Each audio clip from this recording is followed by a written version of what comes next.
না না না না, রবি আর চন্দ্র একসঙ্গে বসে আছে। রবি আর চন্দ্র একসঙ্গে বসে আছে, একে অপরের এনার্জি এক্সচেঞ্জ করছে। বলুন পিতা কেমন হবে, মাতা কেমন হবে? আর পিতা কি হবে? তাহলে এখানে কেন বুঝতে পারছেন না? আমি সেটাই বুঝতে পারছি না, এত সহজ জিনিসটা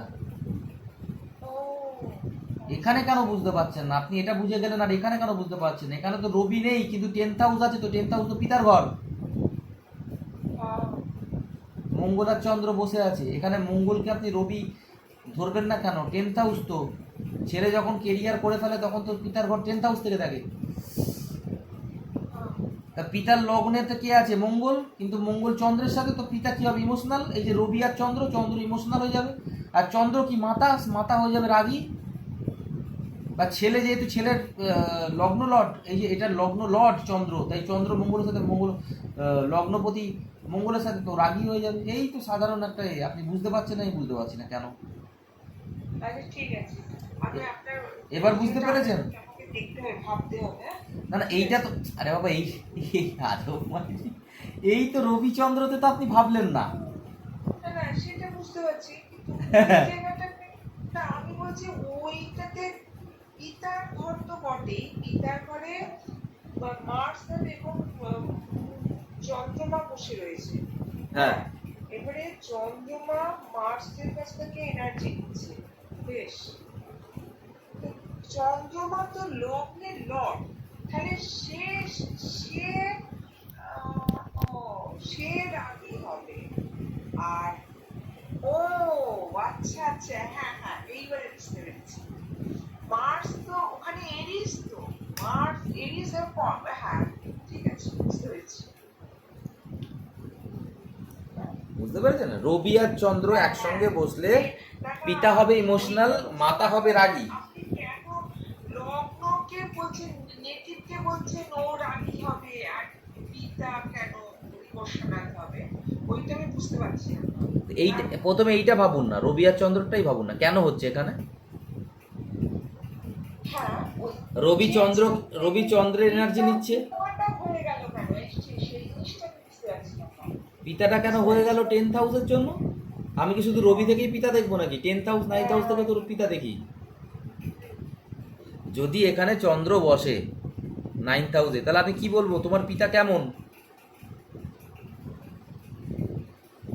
কি বলবো আমি? 9th হাউসে যদি চন্দ্র বসে, 9th হাউসে যদি চন্দ্র বসে, তাহলে ওটা তো মীন রাশি, তারপরে হ্যাঁ মীন রাশি, হ্যাঁ, মীন রাশিতে চন্দ্রমা বসেছে, তো পিতা কেমন হবে?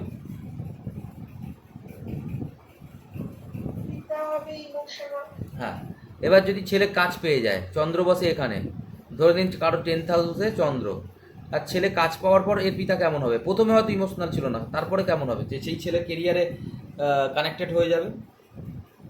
হ্যাঁ, তখন তখন হচ্ছে চন্দ্রমা এরিসের এনার্জিটা নেবে। হ্যাঁ, তো পিতা কি হবে? তাহলে এ হবে, পিতা কি হবে? পিতা ইমোশনাল হবে তো, পিতা ইমোশনাল হবে। হ্যাঁ, তাই কি না? দুটো জায়গাতেই তো ইমোশনালের প্ল্যানেট বসে আছে। চন্দ্র 9th হাউস মানে বাচ্চা যখন ছোট থাকে তখন আমরা পিতা দেখি 9th হাউস থেকে। বাচ্চা যখন কাজ করতে আরম্ভ করে তখন আমরা দেখি 10th হাউস থেকে পিতা। তা বাচ্চা যখন কাজ করতে আরম্ভ করে দেবে, তখন এখানে যদি 10th হাউসে চন্দ্র থাকে, তো কি করবে? পিতাকে ইমোশনাল করে দেবে, তাই তো? তো এই জিনিসটা আপনি বুঝতে পারছেন না, তো সহজ জিনিসটা। হ্যাঁ, এবার বুঝতে পেরেছেন নাকি না? এবারও বুঝতে পারেননি? বুঝতে পেরেছি। বাবা, এটা তো একদম সহজ জিনিস, এটাকে পে করার কি আছে? আমি বলতে চাইছি, যখন ঘরের মধ্যে কোনো প্ল্যানেট না বসবে, তখন লগ্নপতি যেখানে বসে আছে, আমার যার জাতকের বা জাতিকার আমি চার্ট দেখছি, তার ব্যবহার কেমন, তার ক্যারেক্টার কেমন, সেটা দেখতে গেলে ফার্স্টে আমাদের চোখ যাবে লগ্নের ওপর। লগ্ন ইজ ভেরি ইম্পর্টেন্ট। লগ্ন ভাব, লগ্ন ভাবে যদি কোনো প্ল্যানেট বসে তাহলে সেই প্ল্যানেটটা সবচেয়ে বেশি ইম্পর্টেন্ট প্ল্যানেট, তার প্রভাব 200% পড়বেই পড়বে।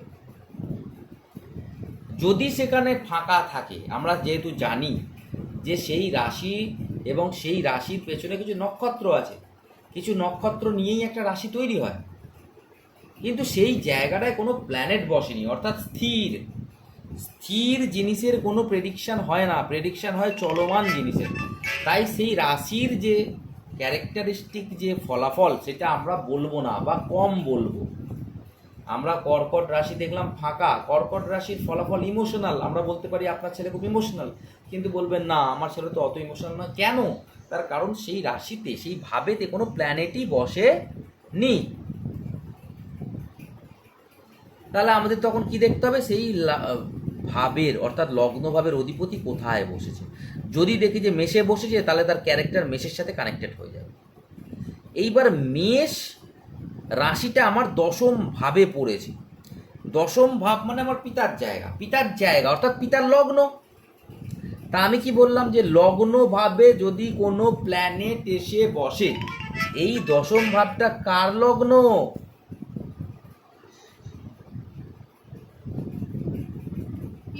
পিতার লগ্ন। তাহলে পিতার লগ্নে কে এসে বসেছে? চন্দ্র। তাহলে আমি বলবো পিতা ইমোশনাল হবে, কারণ তার লগ্ন ভাবটাকে আমি আগে দেখব। যদি 5th হাউসে বসে রবি আর কারো যদি সন্তান হয় তাহলে আমি কি বলবো? তোমার সন্তান ইগোইস্টিক হবেই হবে। কেন? রবি ইগো রাজা কারক, নেতৃত্বের কারক, বংশ পরম্পরা, বংশের নাম উজ্জ্বলের কারক, ফেমাস হওয়ার কারক। তো রবি তোমার সন্তান যে হবে সে ফেমাস হবে, সে রাগী হবে, তার মধ্যে ইগো থাকবে, সে নেতৃত্ব দেওয়ার ক্ষমতা রাখবে। কেন বলছি? কারণ এটা আমার সন্তানের লগ্ন 5th হাউস। এতদিন ধরে আপনাকে বোঝাচ্ছি কি যে এইগুলো সব লগ্ন। তো 1st হাউস হচ্ছে আমার লগ্ন, 10th হাউস 9th হাউস আমার পিতার লগ্ন, 4th হাউস আমার মাতার লগ্ন। কি বললাম? হ্যালো, বুঝতে পারছেন তো? তাহলে সেখানে যদি কোনো প্ল্যানেট বসে সেইটা যদি খালি না থাকে তাহলে তার প্রভাব সবচেয়ে বেশি। আজকের এটা হচ্ছে সেকেন্ড রুল। প্রথমের ভিডিওটাতে কি বলেছিলাম?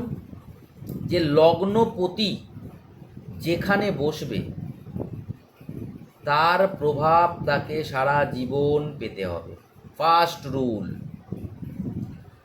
আর লগ্নে, আজকে সেকেন্ড রুল, লগ্নে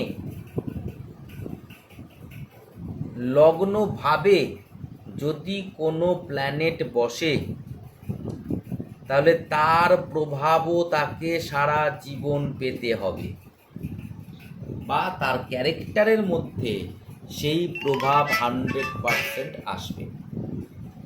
বোঝা গেল?